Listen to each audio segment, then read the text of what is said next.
जय हिंद students, welcome back again. This is Divyanshu Pandey. Indian air force के राफेल एयरक्राफ्ट अब इम्फाल एयरपोर्ट के चारों ओर अपनी शॉर्टी ले रहे हैं। ऐसा क्यों? क्योंकि अभी जो है इम्फाल एयरपोर्ट के ऊपर एक यूएफओ को स्पॉट किया गया है और ये अब टीवी कैमरेज पर भी आ चुके हैं। तो इंडियन एयरफोर्स इसका पता कैसे लगा रही है और ये यूएफओ होते क्या हैं, उनको हम आज के सेशन में जानेंगे। जैसा कि हम जानते हैं कि नॉर्थ ईस्ट में इस साल जो है काफ़ी आपके राइट्स हुए और वहाँ की सिचुएशन भी काफ़ी टेंस रही है। तो अभी कल ही यानी कि 20 नवंबर को इम्फाल एयरपोर्ट के जस्ट अबव जो है एक अनआइडेंटिफाइड ऑब्जेक्ट, फ्लाइंग ऑब्जेक्ट को आपका आइडेंटिफाई किया गया, जिसको कैमरे में भी कैप्चर किया गया। इसकी सूचना इंडियन एयरफोर्स को इम्फाल एयरपोर्ट अथॉरिटी के द्वारा दी गई। उसके बाद भारतीय वायुसेना ने इसकी त्वरित कार्रवाई करते हुए अपने राफेल एयरक्राफ्ट को उस पॉइंट पर भेजा जहां पर उस यूएफओ को आपका स्पॉट किया गया था।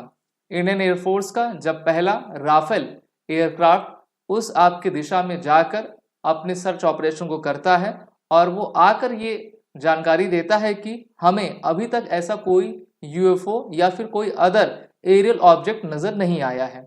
फिर भारतीय वायुसेना अपने एक और राफेल एयरक्राफ्ट को वहां पर भेजती है और ये पता लगाती है कि वो किस प्रकार का कौन सा एरियल ऑब्जेक्ट था।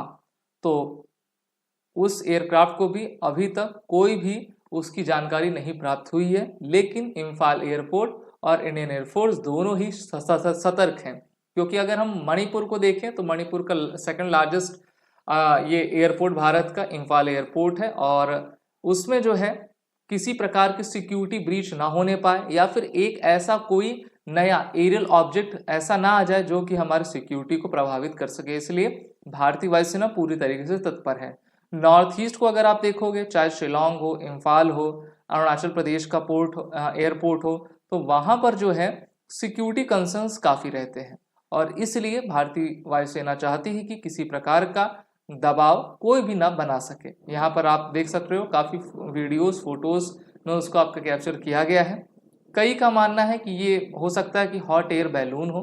अगर ये हॉट एयर बैलून होता तो इंडियन एयरफोर्स के विमानों को ये दिखता, क्योंकि अगर हम राफेल की बात करें तो काफ़ी एडवांस फाइटर एयरक्राफ्ट हैं जो कि अपने सर्वेलेंस रडार के माध्यम से 100, 200, 300 किलोमीटर दूर स्थित वस्तु को आसानी से ट्रैक कर सकते हैं। सैटेलाइट्स को भी वहां पे लगाया गया है कि वो पता कर सकें ये चीज आपका क्या है।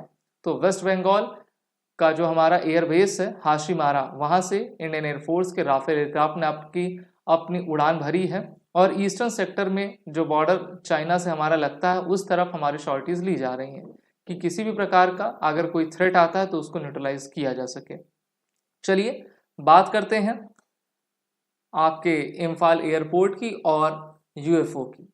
तो इम्फाल एयरपोर्ट जो है वो मणिपुर का सेकंड लार्जेस्ट एयरपोर्ट है हमारे नॉर्थ ईस्ट इंडिया का। नॉर्थ ईस्ट इंडिया में आप जानते हो 7 सिस्टर वाला स्टेट है। टोटल 7 स्टेट्स आते हैं जिसमें सबसे बड़ा हमारा एयरपोर्ट इम्फाल का है। वहीं पर इस ऑब्जेक्ट को देखा गया है। अगर यूएस एयरफोर्स की क्लासिफिकेशन देखें, so UFO is the popular term for any apparent aerial phenomena whose cause cannot be easily or immediately identified by the observer, यानी कि आसानी से आप उसको नहीं देख पाएंगे। और इसीलिए भारतीय वायुसेना ने काफ़ी अपनी मशक्कत की, लेकिन अभी तक उनको ऐसा नहीं है। फिर भी भारतीय वायुसेना अपनी शॉर्टी ले रही है और जो इम्फाल एयरबेस है, एयरपोर्ट का जो बेस है, उसको जो है सिक्योर करने की कोशिश पूरी तरीके से हमारी फोर्सेस के द्वारा किया जा रहा है। राफेल एयरक्राफ्ट आप सभी जानते हो, इसकी टोटल 2 स्क्वाड्रंस भारतीय वायुसेना में है, जिसको 2015 में भारत सरकार और फ्रांस सरकार के बीच में किए गए एमओयू के साथ भारत में ऐसे 36 एयरक्राफ्ट आपके खरीदे गए हैं।